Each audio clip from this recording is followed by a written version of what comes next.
মিথ্যার দুর্গন্ধে ফেরেশতারা দূরে সরে যায়। আমরা দুনিয়াতে চলাফেরা করি, চলাফেরা করতে গিয়ে আমরা যে জিনিসগুলো দেখতে পাই, সে জিনিসগুলোতে, সে বস্তুগুলোতে দুটি কোয়ালিটি থাকে, একটা হচ্ছে সুগন্ধ আর একটা হচ্ছে দুর্গন্ধ।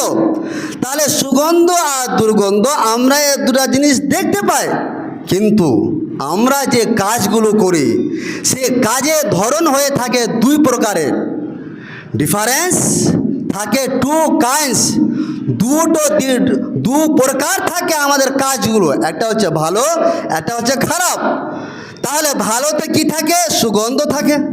খারাপে কি থাকে? দুর্গন্ধ থাকে। কিন্তু পার্থক্য হলো কোথায়? আমরা আমাদের ভালো এবং মন্দ কাজের গন্ধ আমরা অনুভব করতে পারি না। এটা অনুভব করতে পারে কারা? ফেরেশতারা। তাহলে বোঝা গেল মিথ্যা কথা বলা একটা হচ্ছে নোংরা অভ্যাস, মিথ্যা কথা বলা একটি পাপের কাজ, গুনাহের কাজ। তাহলে অত হাদিস দ্বারা প্রমাণিত হবে যে মিথ্যা কথা যেহেতু বলা নোংরা অভ্যাস, গুনাহের কাজ, তাহলে এখানে কি আছে? দুর্গন্ধ রয়েছে। এবং এই দুর্গন্ধে যখন একটা মানুষ মিথ্যা কথা বলে তখন ফেরেশতারা দুর্গন্ধ অনুভব করে এবং ফেরেশতারা অনেক কষ্ট পায়, এতটা কষ্ট পায়।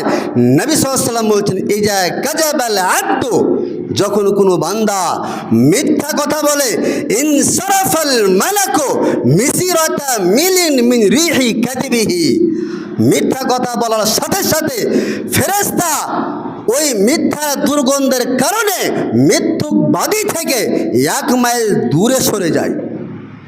তাহলে বোঝা গেল মিথ্যা কথা বলা কতটা ভয়ানক কাজ, মিথ্যা কথা বলা কতটা পাপের কাজ, এর মধ্যে কতটা বিষ ঢুকানো রয়েছে যে ফেরেশতা থাকে না, 1 মাইল দূরে সরে যায়।